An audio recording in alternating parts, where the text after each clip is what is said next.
Hello दोस्तों, KLD classes में आप सभी का स्वागत है। आज हम लोग पहला वीडियो शूट कर रहे हैं, पहला इंटरव्यू लेने जा रहे हैं। इस वीडियो में हम ऐसे पॉइंट के बारे में, ऐसे क्वेश्चन उठाने की कोशिश करेंगे जो आपके मन में इस समय प्रॉब्लम चल रहा होगा, क्योंकि इस समय लॉकडाउन जारी है।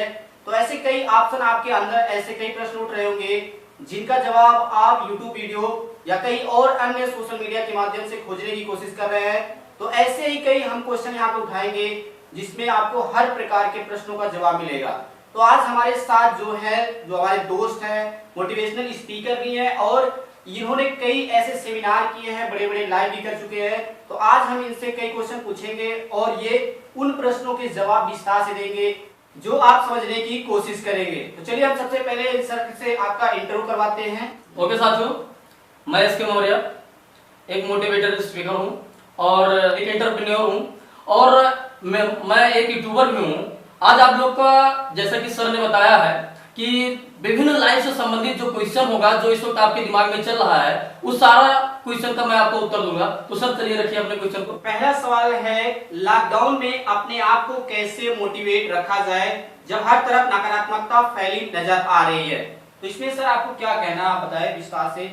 देखिए सर, जैसे लॉकडाउन और बिना लॉकडाउन दोनों कंडीशन में व्यक्ति को अपने आप को खुद मोटिवेट करना बहुत महत्वपूर्ण बात हो जाती है। क्योंकि व्यक्ति अगर अपने आप को मोटिवेट नहीं कर पा रहा है या नहीं कर सकता है तो वो जीवन में आगे ही नहीं बढ़ सकता है। तो बहुत बड़ा प्रश्न हो जाता है व्यक्ति के दिमाग में, व्यक्ति के लिए आगे सफल होने के लिए, आगे बढ़ने के लिए, किसी भी क्षेत्र में हो, वो चाहे छात्र जीवन हो या आगे जिंदगी में आगे सफलता के लिए आगे कोई भी कदम उठा रहा हो उसके लिए। तो अपने आप को मोटिवेट करने के लिए किसी अन्य सोर्स की आवश्यकता के साथ साथ सबसे बड़ा सोर्स आप खुद होते हैं साथियों। जैसे अगर हम देखिए कोई भी बुक पढ़ते हैं, किसी मोटिवेशनल स्पीकर से मिलते हैं, तो उसके द्वारा दिए गए पॉइंट को हम एक्सेप्ट करते हैं, लेकिन वह कुछ समय तक रहता है और उसके बाद वो क्या हो जाता है, गायब हो जाता है। तो इसके लिए मैं आपको बताऊंगा कि कैसे वो हमेशा आपके दिमाग में बना रहे और वो उससे आप हमेशा मोटिवेट होते हैं। तो देखिए साथियों, मैं आपको बताऊंगा कि अगर आप डिमोटिवेट होते हैं तो इसका कारण यह है कि आपके अंदर नेगेटिव विचार आता है। अब बात यह है कि नेगेटिव विचार कैसे ना आए। तो देखिए साथियों, आप अगर अपने अंदर चाहते हैं कि नेगेटिव विचार ना आए तो क्या करिए कि जैसे एक अपना जो भी गोल हो, कुछ भी हो, जैसे मान लो इस वक्त विषम परिस्थिति में लॉकडाउन का समय चल रहा है, इस वक्त आपके दिमाग में गोल चल रहा है कि मतलब मैं कैसे स्वस्थ रहूं, उस गोल को याद रखिए। जैसे अब अगर लॉकडाउन नहीं रहता है या मान लो कुछ समय बाद लॉकडाउन खत्म हो जाएगा, ये कोरोना भी चला जाएगा, इस कंडीशन में क्या होगा, जो भी आपका लक्ष्य हो उस लक्ष्य को दिन प्रतिदिन याद रखिए। क्योंकि जब लक्ष्य व्यक्ति को याद रखता है, जब लक्ष्य व्यक्ति को याद रहता है तो उसके अंदर नेगेटिव विचार नहीं आते हैं और जब नेगेटिव विचार नहीं आएंगे तो आप कभी भी डिमोटिवेट नहीं होंगे साथी। ओके सर, आप दूसरा क्वेश्चन करिए। दूसरे क्वेश्चन पे हम बढ़ते हैं। दूसरा क्वेश्चन आपके जो नौकरी, गवर्नमेंट जॉब या प्राइवेट जॉब की आप तैयारी करते हैं उससे रिलेटेड है। क्वेश्चन बहुत ही ध्यान से आप सभी सुनिएगा, जिससे आप सभी को ये जो सर जवाब दे रहे हैं वो सब आपको समझ में आए। क्वेश्चन ये कि देश में वैसे ही बहुत अधिक बेरोजगारी थी, इसके पहले की बात किया, लॉकडाउन के पहले की बात किया जा रहा है कि देश में वैसे ही बहुत ही अधिक बेरोजगारी थी और इस लॉकडाउन संकट के बाद तो और स्थितियां गड़बड़ हो गई हैं। ऐसे में अपने प्रिपरेशन को कैसे मेंटेन किया जाए, क्योंकि कंपटीशन तो दिन प्रतिदिन हर सेकंड बढ़ता जा रहा है। तो ऐसे में सर आप क्या कहना चाहेंगे इस प्रश्न के उत्तर के बारे में? देखिए सर, आपने बहुत जबरदस्त क्वेश्चन पूछा है। वैसे ये लॉकडाउन तो बेरोजगारी को और बढ़ा दिया, उससे पहले भी हमारे देश में बेरोजगारी थी। उसका कारण है साथियों, अगर हम इस कारण को जान लें तो हो सकता है कि ये बेरोजगारी ना रहे। तो देखिए, हमारे देश में बेरोजगारी का सबसे बड़ा कारण पहले भी था कि हमारे यहाँ मैन्युफैक्चरिंग यूनिट बहुत कम है। हम क्या हो रहा है कि हम मजदूर पैदा कर रहे हैं, मालिक नहीं पैदा कर पा रहे हैं अपने देश में। जिस दिन हम मालिक पैदा करना शुरू कर देंगे उस दिन हमारे यहाँ बेरोजगारी नहीं रहेगी। लेकिन आज का जो सबसे बड़ा क्वेश्चन है कि जो कोरोना आया, जो महामारी आई है और लॉकडाउन चल रहा है, इससे मालिक कैसे पैदा होंगे? अगर हम मैन्युफैक्चरिंग यूनिट को बढ़ाएं, अगर हम बड़े से बड़े कंपनी का सेटअप लगाएं यहाँ पर, तो श्योर है कि उससे हमारे भारत में भी एंटरप्रेन्योर पैदा होंगे और उससे क्या होगा कि जो यहाँ बेरोजगारी है वो भी बहुत ज्यादा कम हो जाएगी सर। और उसके साथ साथ एक चीज ये भी है कि अभी लॉकडाउन के कारण बहुत ज्यादा बेरोजगारी क्यों आएगी, आपको मैं बताना चाहता हूं साथियों कि अमेरिका जैसे एक जो विश्व पावर है, उसके पास विकसित देश है और एक विश्व पावर है सर, और उसके पास इस लॉकडाउन की वजह से लगभग 2.5 करोड़ और 3.5 करोड़ बेरोजगारी आ गई। डाटा जारी किया गया, अभी बढ़ता ही जा रहा है क्योंकि लॉकडाउन की वजह से ये बढ़ता ही जाएगा। सरकार ने भी बताया कि अभी लगभग 20 करोड़ लोगों की पूरी दुनिया में जो जॉब है वो चली जाएगी, चाहे वो प्राइवेट सेक्टर हो या गवर्नमेंट सेक्टर। तो ये सरकारी डाटा है। तो सर ये समझ सकते हैं कि जब सरकारी डाटा इतना है तो ग्राउंड लेवल पे कितना अधिक होगा, समझ सकते हैं कि 25 से 30 करोड़ तो चली जाएगा ऐसे में। जी 25 से 30 करोड़ जाएगा सर जी। और भारत में सबसे बड़ी दिक्कत है कि भारत जैसे विशाल देश में जहाँ की जनसंख्या 130 करोड़ है, वहां पर एक बेरोजगारी बहुत ज्यादा है। ये तो सर ये मैं यही कहूंगा कि जैसे अगर बेरोजगारी है तो इसका समाधान क्या है, ये भी प्रिपरेशन को कैसे मेंटेन किया जाए, प्रिपरेशन को कैसे मेंटेन किया जाए जो स्टूडेंट के लिए है। हाँ, तो इसमें दो पॉइंट आता है सर। देखिए पहला पॉइंट इसमें यह है सर कि जैसे अगर कोई छात्र है तो उसके लिए भी और जो छात्र नहीं है उसके लिए भी, क्योंकि दोनों लोगों को हमें ध्यान देना है। तो देखिए जो छात्र हैं वो क्या करें। देखिए जब 2 साल की नौकरी अब आना ही नहीं है, ये हमारे भारत सरकार कह रही है। यूपी गवर्नमेंट ने तो बहुत ही पहले कहा था कि हमारे मतलब स्टेट में कह सकते हैं कि जो पुलिस है और मेडिकल स्टाफ के अलावा इन दोनों के अलावा कोई भी जॉब नहीं निकाली जाएगी। ये यूपी गवर्नमेंट का लॉकडाउन के पहले ही ऐसा आ चुका था। तो ऐसे में अगर लॉकडाउन 60 दिनों से जारी है तो आप समझ सकते हैं कि और भी यूपी के लोग ये अंदाजा लगा सकते हैं कि जॉब नहीं आने वाली है। तो ऐसे में वही सर ने कहा कि जैसे 2 साल की बात किया जाए तो सर आगे और बताएंगे आपको। देखिए अब जैसे 2 साल की बात है, 2 साल तो नौकरी आनी ही नहीं है, इसके बाद भी आना मुश्किल होगा, क्योंकि हमारी इकोनॉमिक जो बजट है वो चौपट होता जा रहा है, देश की अर्थव्यवस्था चौपट हो रही है। अब इसके लिए हम ऐसा क्या करें कि इससे भारत का भी भविष्य बने और हमारा भी भविष्य बने। तो देखिए साथियों, जैसे आप प्रिपरेशन, मान लो छात्र हैं, प्रिपरेशन कर रहे हैं, तो आप लगातार पढ़ने से कोई मतलब नहीं, आप टच बना के रखिए, लेकिन आप ऑप्शन ढूंढिए। अगर आप कुछ पार्ट टाइम कर सकते हो तो करिए, अगर आप फुल टाइम करियर बनाना चाह रहे हो तो आपके लिए एक मौका है साथियों।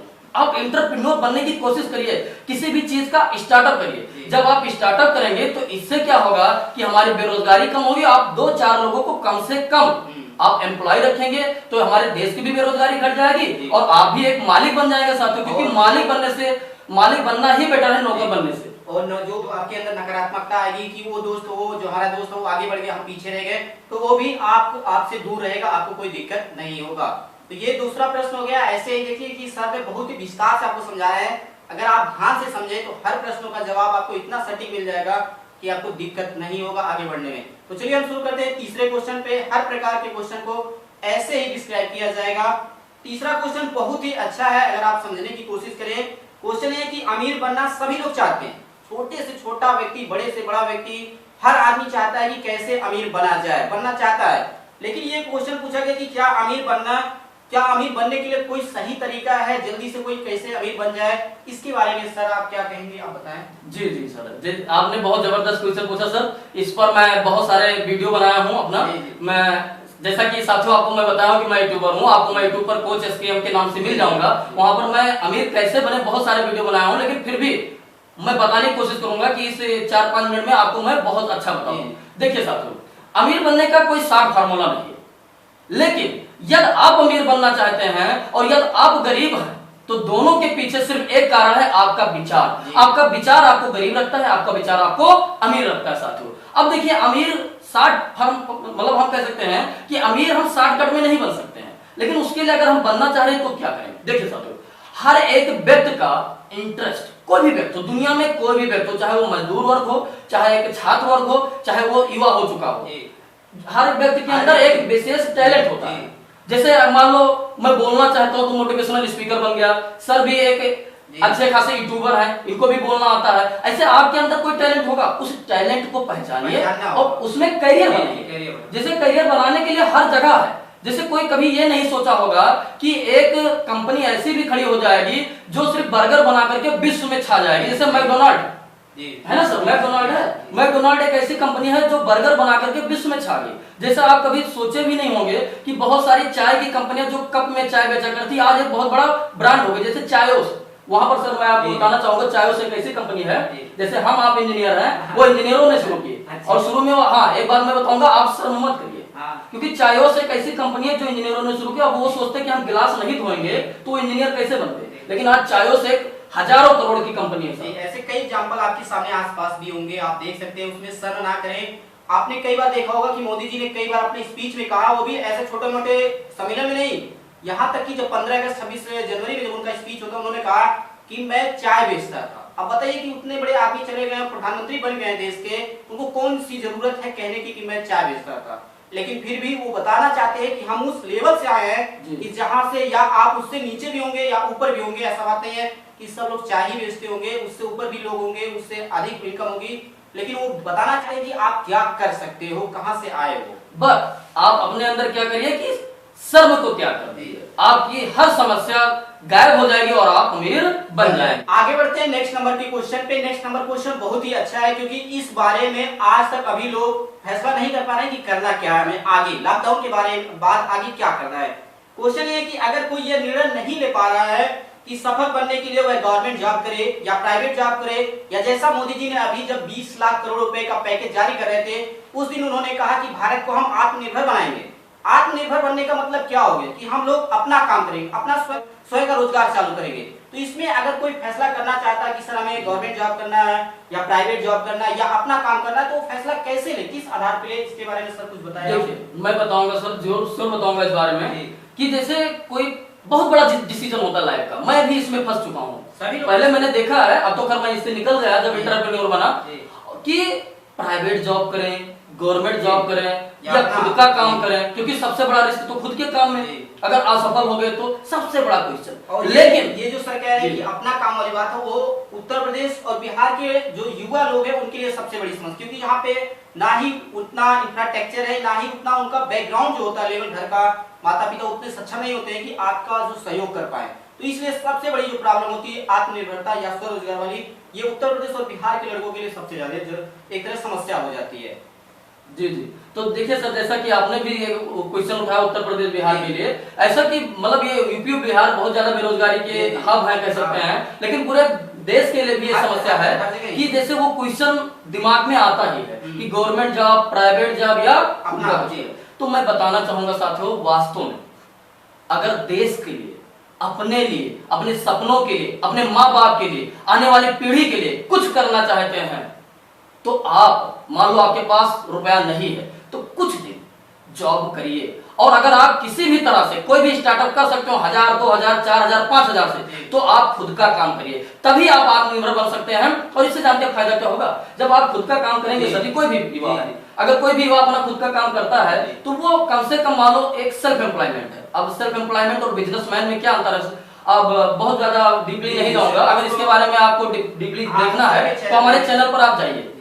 जैसे सेल्फ एम्प्लॉयमेंट भी है, जो खुद का मान लो दुकान करता है, अगर वो दुकान अच्छे चला रहा है तो कम से कम 1 या 2 लोगों को एम्प्लॉयमेंट रख सकता है बड़े आराम से। तो इससे क्या होगा कि आप कोशिश यही करिए कि रोजगार दीजिए, और रोजगार देने से फायदा क्या है, जैसे आप देश के लिए कुछ करेंगे और खुद मालिक रहेंगे। इसलिए मैं यही कहूंगा कि जहां तक कोशिश करिए कि आप खुद का काम करिए, और मान लो रुपया नहीं है तो कुछ दिन नौकरी करिए, क्योंकि मैं मानता हूं साथियों, और मैं आपको बताना चाहता हूं कि जो कंफर्ट जोन आ जाता है आपके दिमाग में, जैसे मान लो 10,000, 5,000 की नौकरी करने लगे, आप उसे छोड़ ही नहीं पाते। इस कंफर्ट जोन से आपको निकलना ही पड़ेगा, तभी आप अपने भविष्य के लिए, आने वाली पीढ़ी के लिए और देश के लिए कुछ कर सकते हैं। जी सर। जी सर, आगे बढ़ते हैं नेक्स्ट नंबर क्वेश्चन पे, क्योंकि छोटा छोटा ही जो क्वेश्चन है, क्वेश्चन तो बहुत ही बड़े हैं, बहुत ही डिस्क्राइब वाले हैं, लेकिन हम इसे किसी और वीडियो में भी डिस्कस कर सकते हैं। तो ऐसे में आगे बढ़ा जाए, ये क्वेश्चन आप लोग बहुत ही ध्यान से सुनिएगा, क्योंकि इस प्रश्न का जवाब हर युवा, हर वो नौजवान व्यक्ति जरूर खोजने की कोशिश करता है।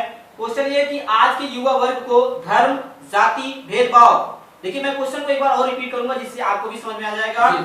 आज के युवा वर्ग को धर्म, जाति, भेदभाव के अलावा किन विषयों पर सोचना चाहिए, ये सबसे बड़ा प्रश्न आज के समय में बन चुका है। सर आप इस पर कुछ बताना चाहें। जी जी बिल्कुल, ये बहुत अच्छा चीज है, क्योंकि आज का जो युवा पीढ़ी है इसी में व्यथित हो गया है, इसी में अपने आप को डाइवर्ट कर लिया और आगे बढ़ ही नहीं पा रहा है। देखिए सर, मैं आप साथियों आपको भी मैं समझाना चाहूंगा कि धर्म, जाति कुछ नहीं होता है। मैं कहूंगा धर्म, मान लो आप ठीक है, आप हिंदू मुस्लिम हैं, जो भी हैं, आप अपने तक सीमित रखिए। देखिए जैसा कि भगवत गीता में कहा गया कि धर्म क्या है, वास्तव में मैं धर्म की परिभाषा आज आपको बता रहा हूं कि आप किसी का बुरा ना करें, कि आप किसी का बुरा ना करें, किसी का बुरा ना चाहें, गलत का साथ ना दें, सही का साथ दें, वही धर्म होता है। लेकिन आज के कुछ व्यक्ति, कह सकते हैं हमारा इंडियन पॉलिटिक्स भी कह सकते हैं, और कुछ जो धर्म गुरु भी बने घूमे हैं, वास्तव में है नहीं, क्योंकि सच्चा धर्म गुरु ऐसा बताता नहीं है।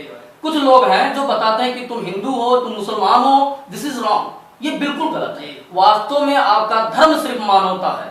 आपके सामने अगर किसी भी वर्ग जाति का व्यक्ति है, किसी भी धर्म का व्यक्ति है, अगर उसके ऊपर अन्याय हो रहा है तो आप बोलिए, अगर उसको कोई सता रहा है तो आप बोलिए, ये आपका धर्म है। लेकिन आप क्या कर रहे हैं कि बाह्य कारण से, इंटरनल नहीं है ये, जो गलत है उस कारण से आपके दिमाग में भर दिया गया कि जाति धर्म होता है। वास्तव में जात धर्म नहीं सर, साथियों मानवता होती है। अगर आप मानवता के साथ हैं तभी अपना भविष्य, देश का भविष्य बचा सकते हैं, वरना धर्म के चक्कर में देश का भविष्य और आपका भविष्य खराब हो जाएगा साथियों। इसलिए आप इस पर ध्यान दीजिए और मानवता के लिए जिए। जी सर। जी सर बहुत अच्छे आंसर दे रहे हैं आप लोग। जरूर इस वीडियो के नीचे कमेंट बॉक्स में करिएगा, जिससे सर का जो हौसला है और अधिक इंप्रूव हो, जिससे अगले वीडियो में हम लोग और अन्य अलग अलग क्वेश्चन और अधिक से अधिक मात्रा में क्वेश्चन को रखने की कोशिश करें, जिससे आपके अंदर जो समस्याएं चल रही है उसका निवारण किया जा सके। तो बढ़ते हैं आगे, कुछ क्वेश्चन और बचे हैं जिसके बारे में आपको और अधिक सीखने को मिलेगा। तो ये क्वेश्चन बहुत ही अच्छा है, क्वेश्चन थोड़ा सा बड़ा है, लेकिन इस क्वेश्चन में कई ऐसे जवाब छिपे हुए हैं जिसे आप सोचना या आप खोजना चाहेंगे। क्वेश्चन है कि हमारे बीच एक कहावत है, ये कहावत क्या है? कहावत ये है कि निंदक नियरे राखिए आंगन कुटी छवाए। कहा गया अर्थात अपने आसपास कुछ ऐसे लोग होने ही चाहिए जो आपकी कमी को बताएं, और इसकी पहचान हम कैसे करें कि वह व्यक्ति जो हमारी कमियां बता रहा है वो सही है या गलत है। इसकी पहचान हम कैसे करें अपने जीवन में, क्योंकि हर ऐसे व्यक्ति के पास ये सबसे बड़ी समस्या आती है कि वो कैसे सेलेक्ट करे कि हमारा दोस्त हमारे बारे में सही बता रहा है या हमारे बारे में गलत बता रहा है। इसके बारे में सर आप कुछ बताएं तो अच्छा रहेगा। जी जी देखिए साथियों, सबसे बड़ा प्रश्न कि आज के समय में आपका हित कौन चाह रहा है और अहित कौन चाह रहा है, ये सबसे बड़ा क्वेश्चन है। क्योंकि व्यक्ति अपने आने वाले पास में जो भी आप उसके व्यक्ति के पास आता है वो हित है या दुश्मन है, ये नहीं समझ पाता है साथियों। और वो आपका भला चाह रहा है कि बुरा चाह रहा है, ये नहीं समझ पाता है। तो सर मैं बताना चाहूंगा कि इसमें सबसे बड़ा जानते हैं क्वेश्चन क्या होता है कि लोगों जल्दबाजी में जो भी व्यक्ति मिलता है उसको मित्र बनाते चले जाते हैं और ये नहीं सोच पाते हैं कि उनका हित है कि दुश्मन है। देखिए इसका पहचान क्या है, जिसे आपका बहुत खास हो और आपसे यही कहता रहे सर आप बहुत महान है, बहुत अच्छे हैं, आप बहुत अच्छा बोलते हैं और आपके अलावा कुछ मुझे दिखता ही नहीं, ऐसे जब आपको चढ़ाता चला जाए तो मान लीजिए कि वो आपका अहित चाह रहा है। और अगर आपका कोई भी जो आपका बुरा भी कह रहा है, जैसे खास करके आपके माँ बाप होते हैं, आपका कोई भाई होता है, कोई दोस्त होता है, जो सर बताते रहते हैं कि आप गलत हैं, आप उनसे एक्सेप्ट करिए और आप डिसीजन लेने से पहले कि वो गलत कह रहे हैं सही कह रहे हैं, आप मनन करिए। जब आप अपनी आत्मा से कोई भी बात पूछते हैं तो आपकी आत्मा कभी झूठ नहीं बोलती, उसके बाद डिसीजन ले कि वो व्यक्ति गलत है या सही है साथियों। ओके साथियों, आगे सर। आज का लास्ट क्वेश्चन ही सबसे बड़ा क्वेश्चन होगा आज का। क्वेश्चन ये है कि गरीब बनता जा रहा, गरीब बनता जा रहा है और अमीर बनता जा रहा है, इन दोनों के बीच के अंतर को कैसे कम किया जाए। और कहा यह भी गया है कि ये जो लॉकडाउन 60 दिनों से जारी है ये और गरीब और अमीर के बीच में जो अंतर है उसको और अधिक बढ़ा देगा, लेकिन हम सोच रहे हैं कि इसको कम किया जाए। इसको कैसे कम किया जाए इसके बारे में सर बताएंगे आप सभी को। जी जी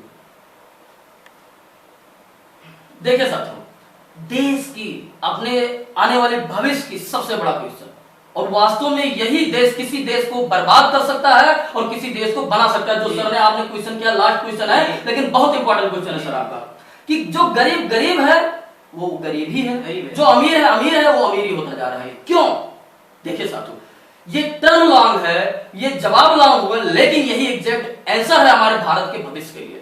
देखिए जो गरीब है और जो अमीर है, इसकी खाई को अगर खत्म करना है और इसका कोई जिम्मेदार है तो भारतीय एजुकेशन है, भारतीय शिक्षा है। मैं इस शिक्षा पर उंगली उठाने से पहले मैं आपको कुछ याद दिलाना चाहता हूं। अमेरिका चलते हैं, वहां आपने देखा कि मार्क जुकरबर्ग हो गए, जेफ बेजोस हो गए, बिल गेट्स हो गए, इनके बायोग्राफी अगर आपको पढ़ने का मौका ना मिला हो तो आप हमारे चैनल पर जाइएगा, आपको वीडियो इससे मिलेगा। किताब भी आती है, वो भी आप परचेज कर सकते हैं। जी जो किताब आती है उसके बारे में पढ़िए, वीडियो बहुत सारे मिल जाएंगे, उनके बारे में आप देखेंगे तो ये 12 से 15 साल की उम्र में एक प्रोग्राम बना लिए और 1000, 2000, 4000 डॉलर का बेच दिए। क्या उनको भगवान ने अलग से बुद्धि दिया? जी नहीं, वो है वहां का एजुकेशन, और यही भारतीय एजुकेशन है। जैसा सर आपको पता होगा कि हम दोनों लोगों ने जब इंजीनियरिंग किया, डायोड और रजिस्टर नहीं देखे और इलेक्ट्रॉनिक्स इंजीनियरिंग कर लिया, है ना। प्रैक्टिकल के नाम पे कुछ नहीं, कुछ है ही नहीं। आपने इंटर किया होगा, इंटर में कितना प्रैक्टिकल किया होगा आपको पता होगा, सभी को पता होगा। हाई स्कूल में तो प्रैक्टिकल के नाम पे कुछ नहीं होता है, लेकिन ऐसा है कि अब ये कोई ना कहेगी कि केमिस्ट्री नहीं होता है या ऐसे नहीं चीज होता, लेकिन हर चीज होता है, कम मात्रा में होता है, लेकिन प्रैक्टिकल के नाम पर कुछ नहीं होता है। तो इसमें सर आगे आप कुछ बताएंगे? जी जी जी, देखिए अब यहाँ से सारांश यही निकलता है साथियों कि अगर हमें अमीरी और गरीबी के बीच की जो खाई है इसको भरना चाहते हैं तो भारतीय एजुकेशन को प्रैक्टिकली बनाइए, क्योंकि जब बच्चा प्रैक्टिकल होगा वो आगे बढ़ेगा अपनी लाइफ में, खुद भी अगर एंटरप्रेन्योर बनेगा तो भी सक्सेसफुल होगा, अगर साइंटिस्ट बनेगा तो भी सक्सेसफुल होगा, डॉक्टर बनेगा तो भी सक्सेसफुल होगा, लेकिन एजुकेशन को प्रैक्टिकली करना पड़ेगा साथियों। और सर मैं एक बात छोटा सा इस पर बहुत बड़ा टिप्पणी नहीं करूंगा, लेकिन अगर अमीर अमीर है गरीब गरीब है तो उसका एक कारण ये भी है भारतीय पॉलिटिक्स। उसका कारण ये इसलिए है क्योंकि जो हमारे पॉलिटिशियन हैं वो जो गरीब वर्ग है उनको बढ़ने का मौका ही नहीं देते हैं। क्यों? क्योंकि जब चुनाव आया तो 1500 दे करके उनसे वोट लिए, फिर उनकी तरफ कभी ध्यान नहीं दिए। और गलती इसमें आपकी यह होती है कि आप 1500 के चक्कर में बिक जाते हैं और अपने भविष्य को गलत व्यक्ति के हाथों में दे करके आप करप्ट हो जाते हैं उनके साथ में। इसलिए साथियों आप जब भविष्य निर्माण कर रहे हो तो इन सब चीजों को छोटी छोटे बात का ध्यान रखिए और किसी के चक्कर में मत पड़िए, किसी के कहने पर मत पड़िए, क्योंकि इससे आपका भविष्य डाउन हो जाएगा और आप गरीब रह जाएंगे और जो अमीर है वो अमीर रह जाएगा। इसलिए आप अच्छे से अच्छी शिक्षा ग्रहण करने की कोशिश करिए, क्योंकि शिक्षा ही आपको अमीर बना सकता है साथियों। इसके अलावा कोई तरीका नहीं है। तो यहाँ पे मैं कुछ आपको डाटा याद दिलाना चाहता हूँ जिससे आपको समझ में आएगा कि अगर आप इस साल के बजट के बारे में बात करें, 2020 और 21 का जो वित्तीय वर्ष होता है, एक साल का होता है, जो सरकार हर साल बजट जारी करती है, तो मैं यहाँ पे आपको बता दूं कि एजुकेशन का जो बजट में खर्च है वो मात्र 2% है, पूरे बजट का 2% है। वहीं अगर आप डिफेंस का देख ले, सुरक्षा पे, हथियार पे देखा जाए तो करीब पूरे बजट का 16% आएगा। कहीं कहीं पे 15 पॉइंट में ना होगा, लेकिन आप 16 मान लीजिएगा। ये पूरे बजट का सबसे अधिक खर्चा होता है डिफेंस के सेक्टर पे। इसी तरह से मेडिकल पर भी देख सकते हैं, ऐसे कई जो इस तरह से जो डिस्कस होता है, मैं अपने YouTube चैनल केडी क्लासेस पे से इस तरह से वीडियो डाल चुका हूं, आप वहां से जाकर इसे विस्तार से समझ सकते हैं। तो ऐसे कई समस्याएं हैं जिसके कारण से अमीरी अमीरी है, गरीबी गरीबी है। ये जो कमियां हैं उसे दूर करने के लिए समस्याएं आएंगी, लेकिन ऐसा नहीं लगता कि सरकार इसे कम करने की कोशिश कर रही है। तो ये था हमारा आज का सबसे इंपॉर्टेंट वीडियो और ये पहला वीडियो था इंटरव्यू का। तो इस वीडियो को खत्म करने से पहले हम सर से कुछ और राय लेना चाहेंगे, उसके बाद इस वीडियो को यहीं पे हम खत्म करने की कोशिश करेंगे और जो भी प्रश्न होंगे आपके मन में उस वीडियो के नीचे कमेंट बॉक्स में कर दीजिएगा, जिससे हम नेक्स्ट में आपको उस प्रश्न का जवाब आसानी से दे पाएं। तो सर आप अब अंत में कुछ कहना चाहें? जी जी, मैं आप लोगों से जितने भी व्यूअर हैं हमारे सर के, मैं यही चाहूंगा कि आपको जीवन में कोई भी लाइफ से संबंधित समस्या है, आप सर के YouTube के नीचे कमेंट करिए या मेरे YouTube चैनल पर कोच SKM पर जाइए और वहां पर कमेंट करिए। वहां से आपके हर जीवन की समस्या का समाधान अवश्य मिलेगा साथियों। ओके सर, आप बताइए। तो ये था हमारा आज का इंटरव्यू फर्स्ट वीडियो था। जो भी कमी हुई या जो भी समस्याएं थी उसको आप बताइएगा इस वीडियो के नीचे, और जो भी आपके अंदर प्रश्न होगा उसे आप कमेंट बॉक्स में पूरा विस्तार से लिखिए, कोई दिक्कत नहीं। 500 वर्ड 1000 वर्ड में कोई दिक्कत नहीं। आप हमारे व्हाट्सएप से भी जुड़ सकते हैं, हर प्रकार की सुविधाएं आपको दी गई हैं। और जल्दी आपसे मिलेंगे नए वीडियो के साथ और नए ऐसे ही हम टॉपिक पर डिस्कस करने की कोशिश करेंगे। तो आप लोग बताइएगा कि किस टॉपिक पर विस्तार से डिस्कस किया जाए, और कई हम और एक्सपर्ट को बुलाने की कोशिश करेंगे जैसे सर आए थे, क्योंकि इस लॉकडाउन में कहीं पर भी कोई जा नहीं पा रहा, नहीं आ पा रहा, लेकिन सर ने समय निकाला। इसके लिए मैं सर को धन्यवाद देना चाहता हूँ कि इस तरह से ऐसा आपकी बातों को, जो आपके अंदर प्रश्न है उसका जवाब ढूंढने की कोशिश किया जा रहा है। तो इसी प्रकार से बने रहने के लिए आप सभी दोस्तों का KLD क्लासेस की ओर से धन्यवाद। और सर का जो चैनल है वहां पर भी जाके आप YouTube चैनल है जो सर ने अभी बताया कि कोच SKM, उस पे जाके लॉगिन करके आप उसे सब्सक्राइब कर लीजिएगा और ऐसे प्रश्नों को वहां पे विस्तार से डिस्कस किया गया, आप उसे जाकर देख लीजिएगा। जो भी आपके अंदर समस्याएं हैं वो दूर हो जाएंगे। और सर आप लिंक दे दीजिएगा। ये लिंक हम दे देंगे, आपको प्रोवाइड कर देंगे। और इस वीडियो को अधिक से अधिक शेयर करिए। जल्दी मिलेंगे आपसे। इसी प्रकार से बने रहने के लिए आप सभी दोस्तों का KLD क्लासेस